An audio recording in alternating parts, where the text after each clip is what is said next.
Bienvenue dans l'émission. Nous recevons aujourd'hui Nelson Wong, vice-président du Shanghai Center for RIMPAC and International Studies, président directeur général d'ASEAN Worldwide et membre du conseil d'administration de Recon Technologies. Merci beaucoup d'avoir pris le temps d'être avec nous. Merci Glenn, c'est toujours un plaisir de participer à votre émission.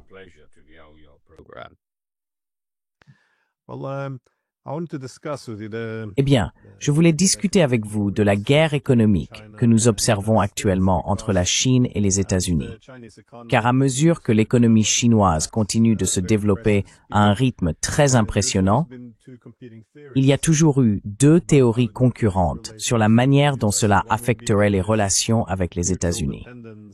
La première est que la dépendance mutuelle augmenterait à mesure que les économies deviennent de plus en plus imbriquées, et que les déséquilibres commerciaux seraient alors gérés par la négociation et la diplomatie, en supposant que les deux parties s'intéressent au gain absolu, c'est-à-dire qu'elles bénéficient toutes deux des échanges. La théorie opposée est que si la Chine croît plus rapidement et que les États-Unis deviennent plus dépendants de la Chine, plutôt que l'inverse, les Américains commenceront à s'inquiéter de l'interdépendance asymétrique, du déséquilibre de cette dépendance. En somme, du fait que les États-Unis deviennent trop dépendants de la Chine.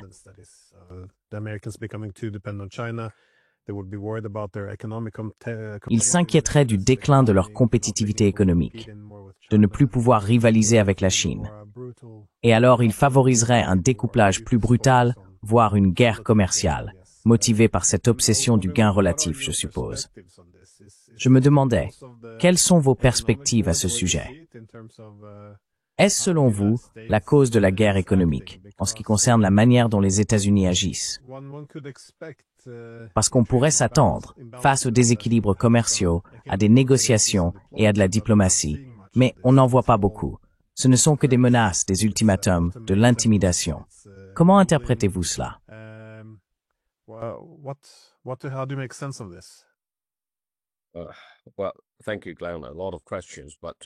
Eh bien, merci Glenn. Beaucoup de questions, mais elles relèvent toutes du même thème. Permettez-moi de le dire ainsi. Je pense que l'affrontement entre la Chine et les États-Unis est inévitable, et c'est quelque chose que nous devons admettre. En ce qui concerne l'affrontement en cours, appelons-le la guerre commerciale de Trump ou la guerre des tarifs. Oui, cela revient. Il y a des signes évidents. Trump a annoncé qu'il allait probablement imposer une nouvelle taxe de 100% en plus de ce qui existe déjà sur la Chine. Mais le fait est que, d'un côté, l'affrontement entre les deux pays est inévitable, parce que les États-Unis craignent fortement que la Chine ne prenne leur place. Maintenant, c'est une sorte de maladie mentale, je dirais, de la part des États-Unis, car la Chine a répété à maintes reprises, non seulement au cours de l'année écoulée, mais aussi au cours de la dernière décennie environ, qu'elle ne cherche jamais à remplacer qui que ce soit. China never seeks to replace anyone because we come from a totally different culture. Parce que nous venons d'une culture et d'une civilisation totalement différentes, nous ne voyons pas les choses en noir et blanc. Nous ne sommes pas intéressés par le colonialisme et n'avons aucune expérience en la matière. Notre essor, le nouvel essor de la Chine, l'essor économique ou l'importance croissante de la position du pays dans le contexte mondial est totalement différent de celui des pays occidentaux. En réalité, les États-Unis ou d'autres pays européens ne devraient pas craindre la montée en puissance de la Chine. Je sais que ce n'est pas facile à comprendre d'un point de vue occidental, car les gens des pays occidentaux viennent d'un autre contexte. Ils ont une histoire différente. Ainsi, pour eux, la logique est que mon ascension signifie ton déclin. C'est un sujet plus philosophique à débattre.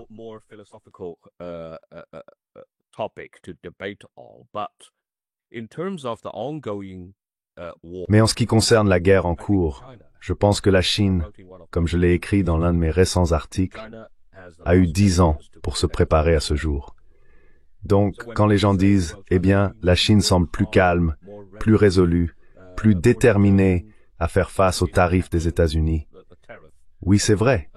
Et c'est uniquement parce que la Chine est pleinement préparée. Ce n'est pas quelque chose qu'on improvise ou qu'on décide du jour au lendemain. Le pays se prépare à ce moment depuis longtemps, car nous savons, et je pense que le gouvernement chinois en est pleinement conscient, ce que le gouvernement américain a fait au cours de la dernière décennie, voire des 2 dernières. Et c'est pourquoi, d'un autre côté, la dépendance vis-à-vis des exportations chinoises vers les États-Unis a été réduite.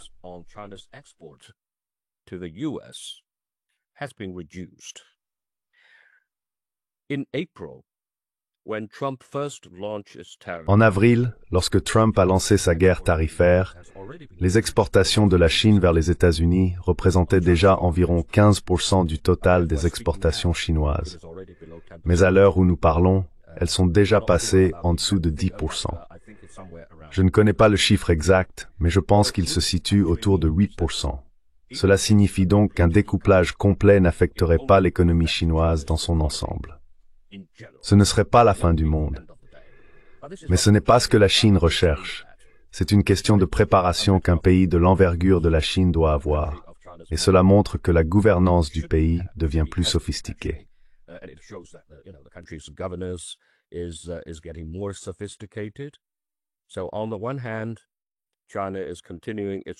D'un côté, la Chine poursuit son dialogue avec son homologue américain afin de parvenir à un consensus, à un certain équilibre dans les échanges commerciaux. Il est absolument impossible d'avoir un équilibre commercial parfait entre 2 pays, entre n'importe quels 2 pays. C'est pourquoi, lorsque Trump a déclaré qu'il allait ramener la balance commerciale à un autre niveau, cela n'avait pas vraiment de sens sur le plan économique, car la croissance de l'économie américaine, en particulier après la Seconde Guerre mondiale, ne repose pas sur l'équilibre commercial. C'est pour cette raison que la Chine négocie avec les États-Unis afin de tenter de parvenir à un accord, car les économies des 2 pays sont étroitement imbriquées. Mais elles peuvent être découplées, et c'est là l'essentiel.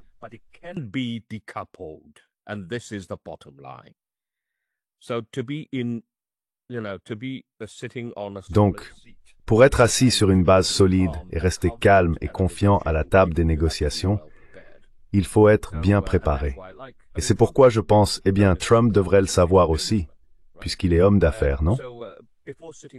Avant de s'asseoir à la table des négociations, il faut avoir des plans de secours.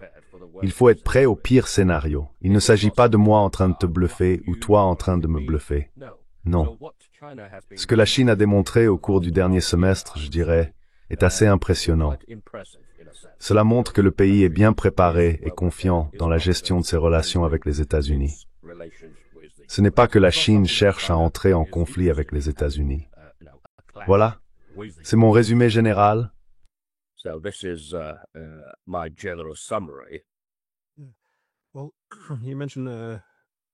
Eh bien, vous avez mentionné les préparatifs.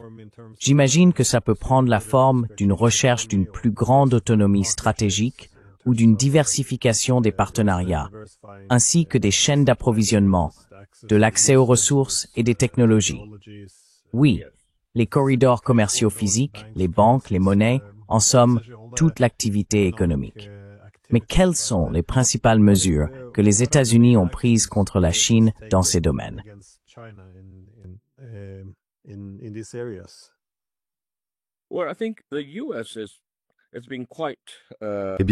Je pense que les États-Unis ont été assez, si l'on regarde les choses en surface, ça semble assez improvisé.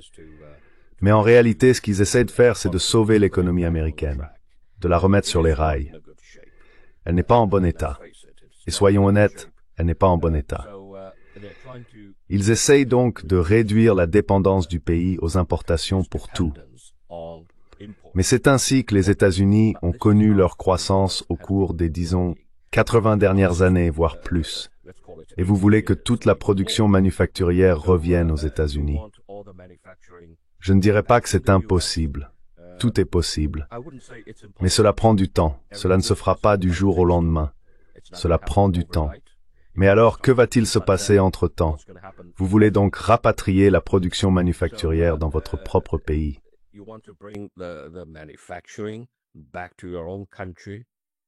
What about the cost of the production? Et qu'en est-il du coût de production? Tout cela va à l'encontre de ce que nous connaissions autrefois. La mondialisation, la soi-disant mondialisation. Mais bon, si un pays comme les États-Unis change complètement les règles du jeu, je pense qu'en raison de la taille de son économie, s'il décide de faire quelque chose ou de modifier les règles, le reste du monde devra s'adapter entièrement. On ne peut pas ignorer ce que les États-Unis essayent de faire, il faut l'admettre. Donc oui, ils essayent d'être moins dépendants de la Chine, et c'est un fait. Je pense que non seulement les autres pays, mais aussi la Chine elle-même comprennent parfaitement que nous ne reviendrons pas à l'époque d'avant, que nous ne pouvons plus compter sur les exportations vers le marché américain.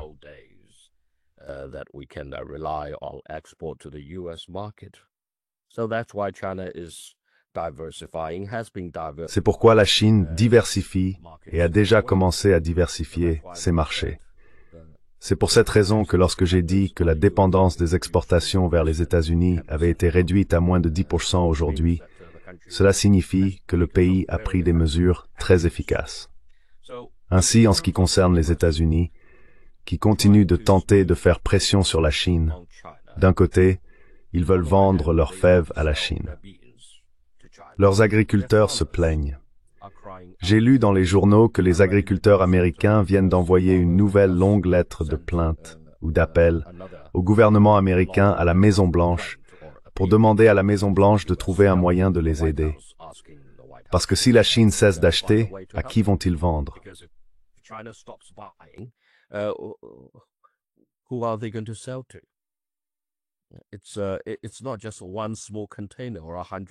Ce n'est pas seulement un petit conteneur ou une centaine de conteneurs. Nous parlons d'une quantité énorme d'exportation. C'est, je pense, que signifie réellement un grand marché pour un autre pays. Voilà pour un aspect. Mais d'un autre côté, la Chine a également adopté une position très ferme avec ses contrôles à l'exportation sur les terres rares, ce qui met évidemment les États-Unis très en colère.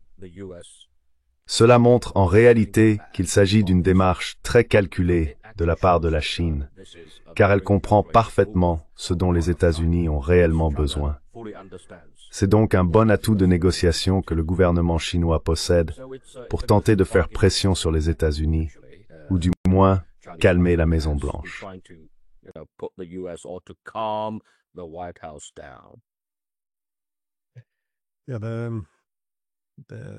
Oui, les domaines que l'on choisit d'utiliser comme levier dans une guerre commerciale ou économique comptent vraiment.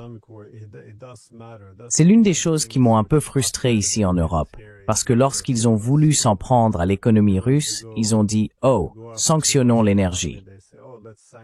Mais cela n'avait pas de sens, car les Russes pouvaient diversifier leurs exportations, alors que l'Europe ne pouvait pas diversifier ses importations.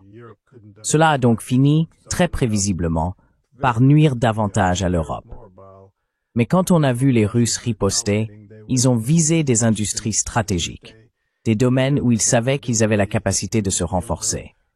Ainsi, l'agriculture, la construction de machines, tous ces secteurs, ils ont veillé à y investir correctement, car ils avaient déjà pour objectif de développer une autonomie stratégique.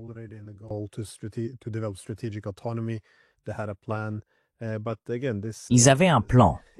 Mais encore une fois, il est important d'avoir une sorte de plan quand on se lance là-dedans. Je veux dire, pour les États-Unis par exemple, reconstruire leur industrie navale semble être une chose sensée à faire. Les tarifs douaniers, vous savez, ne peuvent pas simplement être utilisés comme une punition. Ainsi, Trump menace l'Espagne de tarifs parce qu'elle ne dépense pas assez pour l'armée. Ce n'est pas ainsi que les tarifs devraient être utilisés. Mais vous avez abordé quelque chose de très intéressant, les terres rares. Car c'est ainsi que, bien sûr, la Chine réagit maintenant.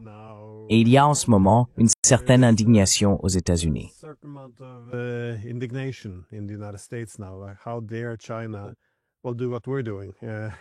Comment la Chine ose-t-elle faire ce que nous faisons, n'est-ce pas?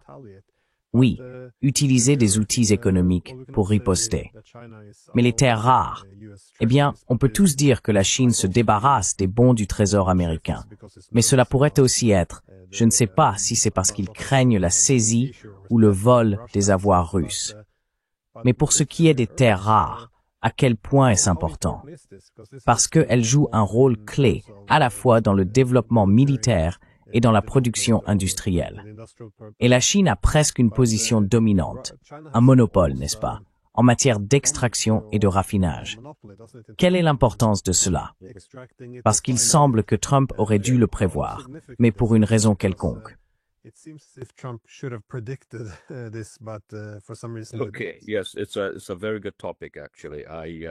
D'accord, oui, c'est un très bon sujet en fait. Je ne suis pas un expert dans ce domaine particulier, mais j'ai fait quelques recherches et une première étude à ce sujet. En réalité, tout le monde ne sait pas que le plan de la Chine, le plan initial visant à étudier les terres rares et à mener ce type de planification stratégique, a commencé dans les années 1950. La Chine s'est rendue compte, et tous les scientifiques s'en sont rendus compte, de l'importance stratégique réelle des terres rares. Mais il ne s'agit pas des terres rares en elles-mêmes, car terre rare n'est qu'un terme général. Il désigne en réalité 17 ou 18 éléments clés. Mais c'est surtout une question de traitement. Une question de traitement.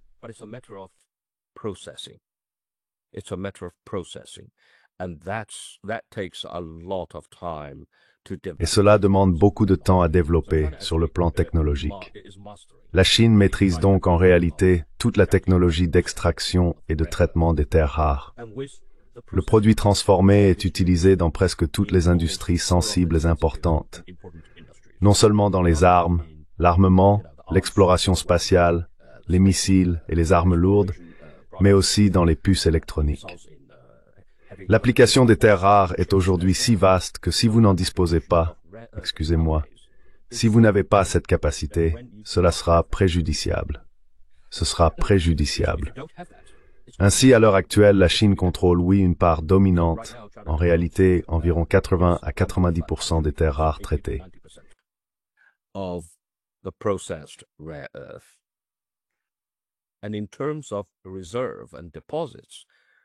Et en ce qui concerne les réserves et les dépôts, la Chine détient environ 30% du total mondial. Donc oui, nous avons déjà vu le gouvernement américain conclure des accords avec le Pakistan et avec d'autres pays d'Asie de l'Ouest et d'Afrique. Ils essayent, vous savez, de commencer l'excavation. Mais c'est que le début. Les experts affirment qu'il faudra au moins 8 à 10 ans pour pouvoir traiter de manière réaliste les terres rares si l'on ne dispose pas de la technologie. Et c'est quelque chose sur lequel la Chine exerce désormais un contrôle total.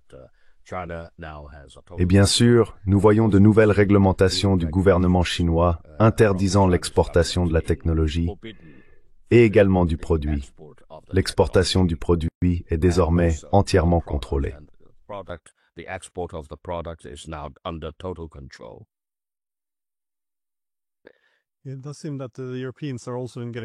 Il semble en effet que les Européens soient eux aussi entraînés dans cette guerre économique, surtout au cours des derniers jours. Nous avons d'abord vu les Néerlandais prendre le contrôle de Nexperia, le fabricant de puces situé aux Pays-Bas, mais appartenant à des intérêts chinois. Et aujourd'hui, certains journaux ont publié des documents révélant que cette décision n'était pas entièrement souveraine. Mais je suppose qu'il ne faut pas être trop surpris qu'elle ait été prise sous la pression des responsables américains. En gros, si vous voulez exporter et commercer avec les États-Unis, vous ne pouvez pas. Donc, oui, ils ont essentiellement pris le contrôle de cette entreprise. Mais quelle est la portée de cette décision? Pensez-vous que les Européens soient entraînés dans la guerre économique entre les Américains et les Chinois?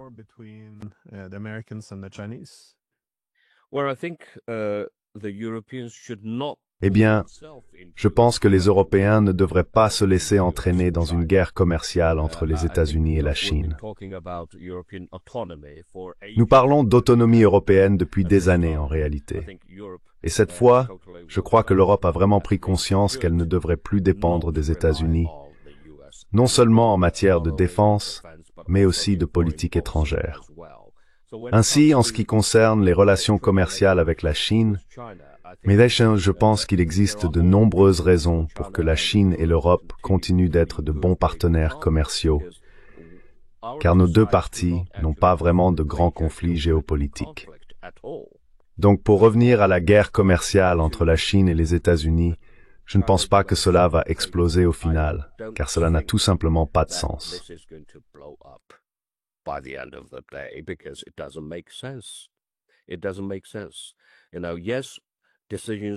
Cela n'a pas de sens. Vous savez, oui, il arrive que des décisions soient prises sous le coup de l'émotion de temps en temps, mais tôt ou tard, les gens finissent toujours par revenir à la raison. Donc oui, les délégations chinoises et américaines se sont déjà rencontrées 3 ou 4 fois, et le délai de 90 jours semble être la norme. Alors maintenant que cela devienne une saisie permanente, ou de facto permanente, ou simplement une pause permanente, c'est quelque chose qu'il faudra attendre pour voir. Mais au fond de moi, j'ai l'impression que c'est peut-être la situation vers laquelle on se dirige.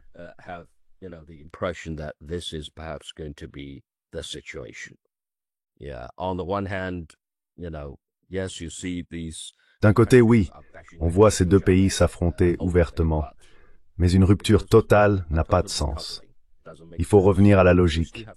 Je pense que d'une manière ou d'une autre, le pragmatisme devra entrer en jeu et nous devons trouver une issue, car cela ne profite à personne. Même si la Chine est bien préparée, stratégiquement préparée, à être totalement découplée des États-Unis, pourquoi la Chine ferait-elle cela? Il est toujours bon d'avoir les États-Unis comme partenaire commercial. Donc je pense que la situation finira par se calmer. Les deux parties finiront, vous savez, par se stabiliser.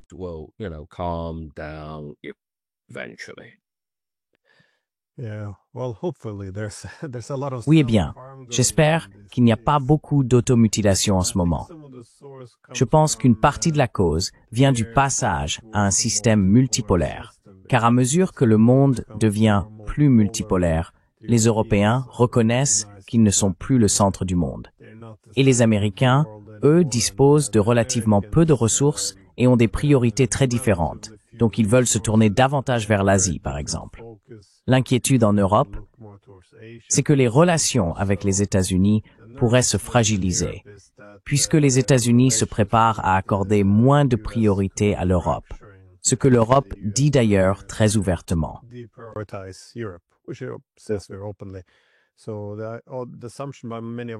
Ainsi, beaucoup de nos responsables politiques semblent partir du principe que si nous faisons simplement ce que les Américains nous disent, si nous faisons preuve de suffisamment de loyauté ou d'obéissance, alors nous gagnerons l'affection de Washington et serons récompensés.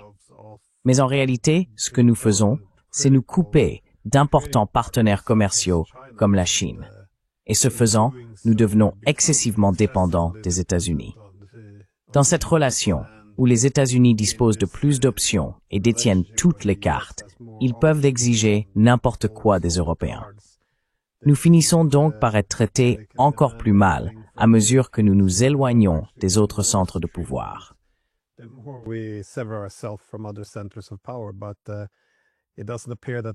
Mais il ne semble pas encore que les politiciens aient fait le lien. Je voulais vous interroger sur l'accusation ou la préoccupation qui vient souvent de Washington. Vous avez évoqué plus tôt que la Chine pense différemment de ses homologues occidentaux. Mais la crainte à Washington est souvent que la Chine devienne une autre Amérique, qu'elle cherche à imposer des solutions hégémoniques dans le monde. Alors encore une fois, que devons-nous attendre de l'ascension de la Chine et de sa diplomatie économique? C'est un sujet très clivant. Pour certains, il y a des penseurs comme John Mearsheimer qui supposent que la Chine ne fera que se calquer sur les États-Unis avec le même type d'ambition impérialiste et hégémonique.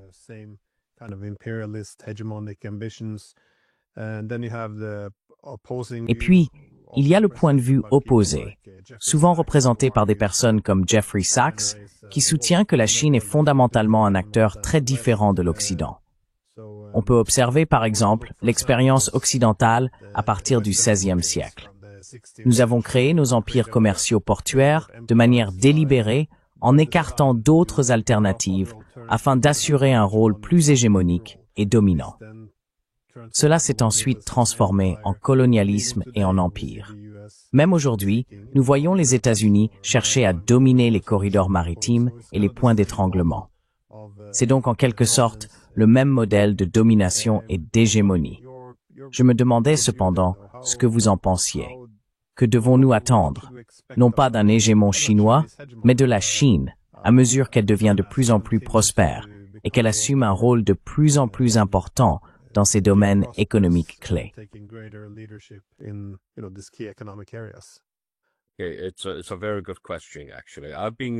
C'est une très bonne question, en fait. J'ai suivi vos entretiens avec John Mearsheimer et parfois aussi avec Jeffrey Sachs, et je connais bien les points de vue respectifs de ces deux universitaires. Entre les deux, je dirais que je me range plutôt du côté de Jeffrey Sachs en ce qui concerne l'ascension de la Chine, à savoir que la Chine ne va pas constituer une menace. Maintenant, sur ce sujet précis, je pense que tout est une question de perception. La perception, c'est la réalité. Car si votre esprit est rempli uniquement de ce type d'histoire, où une superpuissance en remplace une autre, comme sur un manège, alors bien sûr, votre vision sera que la Chine est la puissance montante et qu'elle finira tôt ou tard par dépasser les États-Unis en termes de PIB, pour ensuite devenir la prochaine Amérique.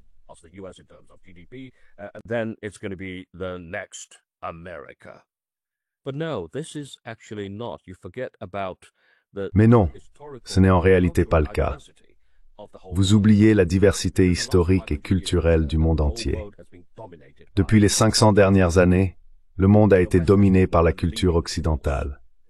L'Occident a été la force motrice du développement mondial.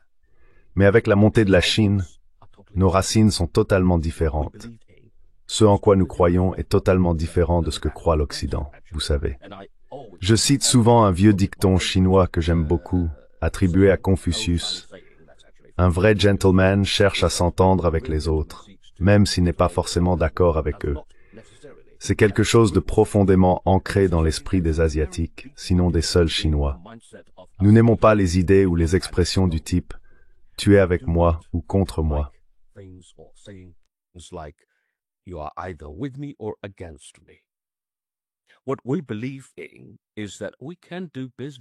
Ce en quoi nous croyons, c'est que nous pouvons faire des affaires même si nous ne sommes pas d'accord sur tout.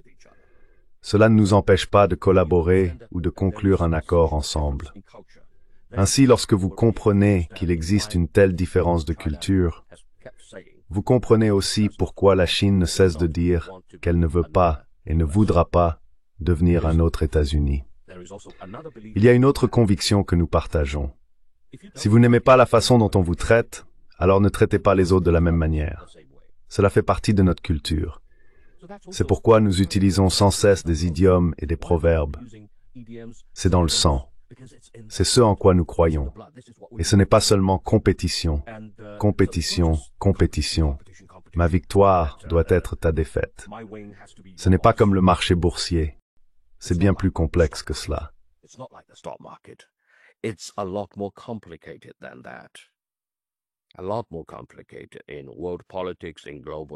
Beaucoup plus complexe dans la politique mondiale, dans l'économie mondiale. C'est pas aussi simple qu'il n'y paraît. Donc, en un sens, vous avez souligné que, oui, les Européens ont été, vous savez, des passagers clandestins sous la protection des États-Unis. Et puis tout à coup, il semble que le grand frère va être occupé à autre chose et que vous allez vous retrouver seul à devoir vous occuper de votre propre arrière-cour. Alors oui, le changement est la seule chose qui ne change jamais. Faisons face à la réalité.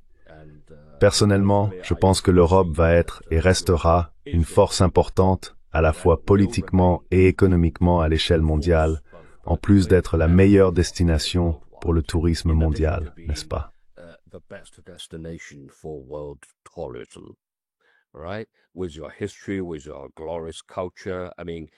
Avec votre histoire, avec votre culture glorieuse, je veux dire, l'Europe va certainement attirer des gens du monde entier à venir la visiter. Bien sûr, vous ne souhaitez peut-être pas que tout le monde reste en Europe, mais je ne pense pas que quiconque veuille que des visiteurs restent chez lui pour toujours. Mais cela ne vous empêche pas d'accueillir des touristes, d'accueillir des visiteurs. Restons donc optimistes. La Chine restera la Chine. Personne ne peut changer la Chine.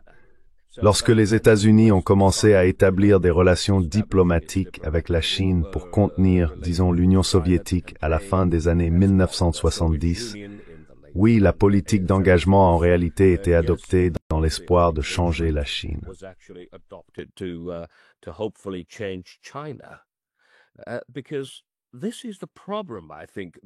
Parce que c'est bien là le problème. Je pense que le gouvernement américain ou leurs élites y croient tous que tout le monde veut leur ressembler.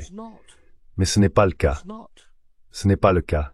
Les gens voudront toujours rester eux-mêmes. Il y a des personnes qui veulent prétendre être quelqu'un d'autre, mais ce n'est pas la majorité. Ce n'est pas la majorité.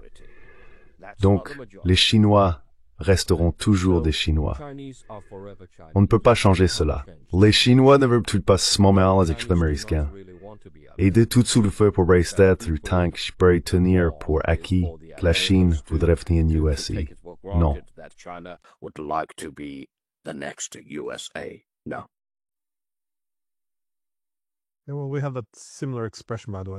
Eh bien, nous avons une expression similaire d'ailleurs. Fais aux autres ce que tu voudrais qu'ils te fassent. Cela vient aussi du Nouveau Testament, de l'Évangile selon Luc. Nous devrions la relire, c'est une parole importante. Mais ce que tu as mentionné est intéressant, car on a souvent l'impression que des concepts comme l'harmonie, qui reviennent souvent dans la pensée chinoise, sont assez différents de ce qui s'est développé en Occident. Quand on parle d'harmonie en Europe, on pense souvent, eh bien, par exemple, à l'intégration européenne. On pense à la conformité, à la similitude. Oui, donc, c'est un très bon point. C'est un très bon point, Keter to soulever. Mais l'idée chinoise d'harmonie semble plutôt concerner la manière dont les différences peuvent coexister. Cela ne signifie pas les éliminer. Et je suppose que c'est aussi ce qui est intéressant dans la notion chinoise de partenariat civilisationnel. L'accent mis sur le maintien de la diversité des civilisations, étant donné qu'il doit exister différentes voies de développement. Cela tend à contraster avec l'approche universaliste américaine, où l'on s'attend à ce que les autres suivent son exemple. Mais étant donné que les États-Unis imposent davantage de conditions au reste du monde et agissent de manière plus coercitive, il y a même ce mème sur Internet affirmant que la Chine aurait un plan diabolique consistant simplement à s'asseoir et à se détendre pendant que les États-Unis détruisent leur propre empire. On a effectivement l'impression que de nombreux pays se tournent désormais vers la Chine comme partenaire alternatif. Cela ne demande pas beaucoup d'efforts, puisque tout cela est en grande partie une réaction au comportement de plus en plus coercitif des États-Unis. Voyez-vous une restructuration du Sud global s'organisant non pas nécessairement autour de la Chine, mais à travers de nouvelles institutions telles que les BRICS ou l'OCS, où la Chine joue un rôle clé.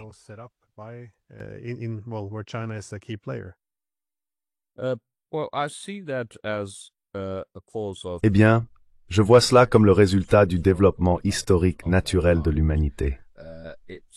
Ce n'est pas simplement parce que la Chine est aujourd'hui économiquement plus puissante que les gens se tournent vers elle. Non, je ne crois pas que ce soit la seule raison. Vous avez eu raison de souligner que de nombreux pays se tournent vers la Chine ou se rapprochent d'elle en raison des pressions qu'ils ont subies de la part des États-Unis. Oui, les décisions venant de la Maison-Blanche donnent effectivement l'impression d'une certaine panique. Les Américains semblent assez désespérés et très inquiets de perdre leur contrôle sur le monde, contrôle qu'ils n'auraient jamais dû croire posséder. De plus, lorsque vous avez mentionné l'harmonie chinoise, le mot harmonie signifie en réalité quelque chose de différent de ce que les États-Unis ou l'Occident ont toujours cru. Et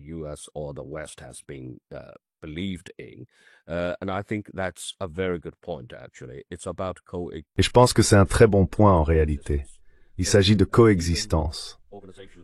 Même des organisations comme les BRICS, oui, elles représentent le Sud global sur le plan politique, Mais si l'on regarde les 4 ou 5 pays qui ont fondé cette organisation, l'Afrique du Sud, la Russie, l'Inde, la Chine et le Brésil, ils viennent tous de différentes régions du monde, avec des parcours historiques, des religions, des systèmes politiques et sociaux différents.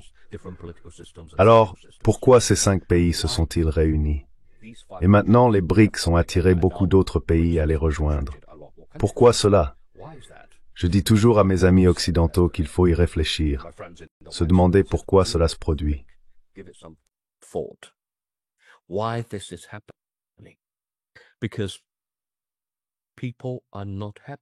Parce que les gens ne sont pas satisfaits de la façon dont ils ont été traités, ni du fait que le monde soit manipulé par une seule voix. Ainsi, la diversité et la coexistence sont, selon moi, des notions qui deviendront les mots-clés d'aujourd'hui et de demain. Car on ne peut pas s'attendre à ce que le monde reste figé. Les États-Unis se sont longtemps tenus au sommet de la pyramide, dirigeant et décidant de ce que le reste du monde devait faire. C'est ainsi que la mondialisation est apparue dans le monde des affaires. Je contrôle la technologie, je suis au sommet, et c'est une pyramide. Vous allez faire les tournevis, vous allez faire ceci, vous allez faire cela. Tout repose sur l'idée que rien ne changera. Mais nous ne parlons pas d'une seule classe ou d'une seule entreprise.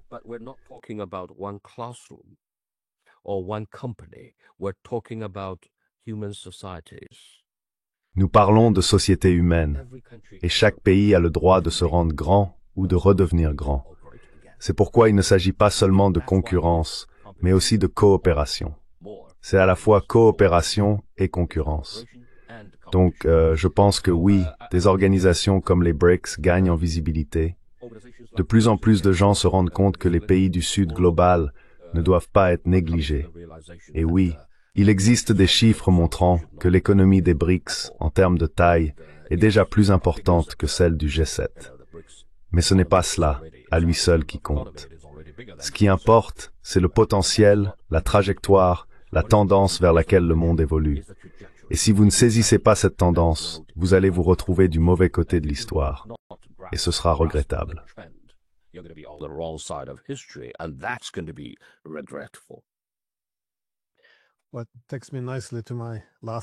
Eh bien, cela m'amène parfaitement à ma dernière question. Quelle est, selon vous, la principale tendance que vous observez actuellement dans le développement de la Chine? Non pas technologique, mais économique. Parce que chaque fois que nous parlons de l'essor de la Chine, il s'agit d'une Chine très différente dont nous parlons.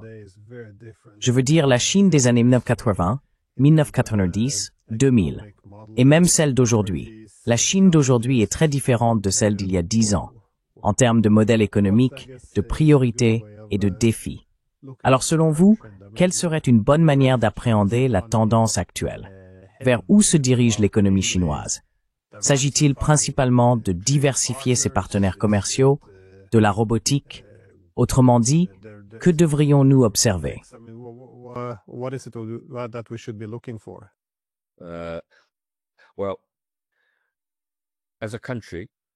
Eh bien, en tant que pays, la Chine continue de se développer pour devenir plus prospère, afin de permettre à son peuple de mener une vie meilleure.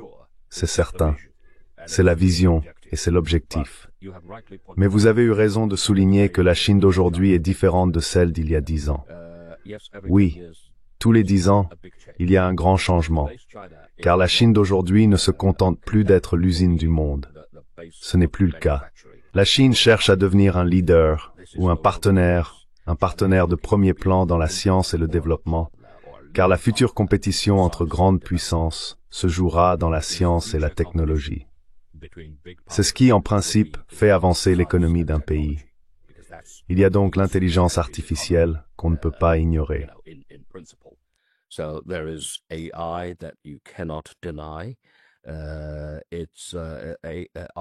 C'est l'intelligence artificielle qui est désormais appliquée à presque tous les aspects de notre vie.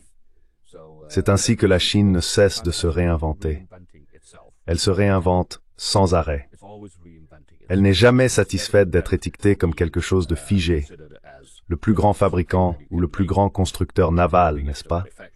Vous pouvez être le plus grand constructeur naval aujourd'hui, Mais cela ne sera peut-être plus le cas demain ou dans 10 ans. Il y a 10 ans, la Chine n'était pas le plus grand constructeur naval. Les choses changent donc. Oui, aujourd'hui, les terres rares sont si précieuses que les gens sont presque prêts à se faire la guerre pour elles. Mais en sera-t-il de même dans 10 ans? Ce sont le genre de questions que nous, Chinois, nous posons toujours, nous demandant sans cesse, quelle est la prochaine étape? Quel sera l'avenir?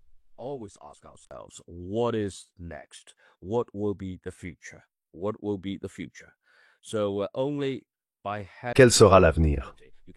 Ce n'est qu'en adoptant ce type de mentalité que l'on peut faire avancer le pays et développer la nation. Donc pour répondre à votre question, je ne pense pas que nous puissions donner une réponse simple et directe.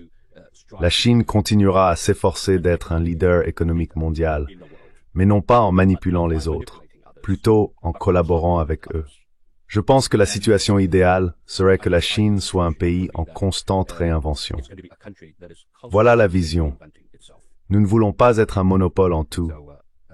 Nous ne voulons certainement pas devenir une puissance hégémonique, car nous avons été victimes du contrôle hégémonique. Et c'est pourquoi nous ne voulons pas devenir ce que nous détestons.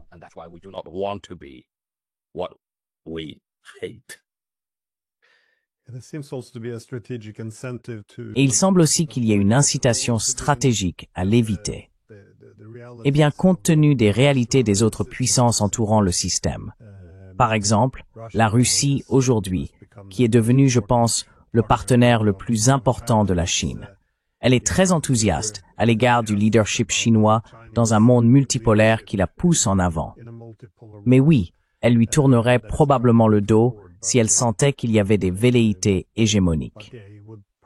Donc, je pense que c'est précisément l'idée que la Chine n'est pas une puissance hégémonique qui rend ses voisins beaucoup plus à l'aise face à son ascension.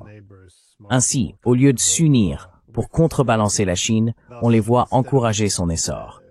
Je pense qu'une grande partie de cela s'explique justement par l'absence de cet élan hégémonique. Nam. Quoi qu'il en soit, je vous ai déjà pris assez de temps. Je sais que vous êtes au Vietnam pour un voyage d'affaires, alors je vous remercie d'avoir pris le temps et j'espère pouvoir vous reparler bientôt. Merci, Glenn. C'est toujours un prayer avec vous.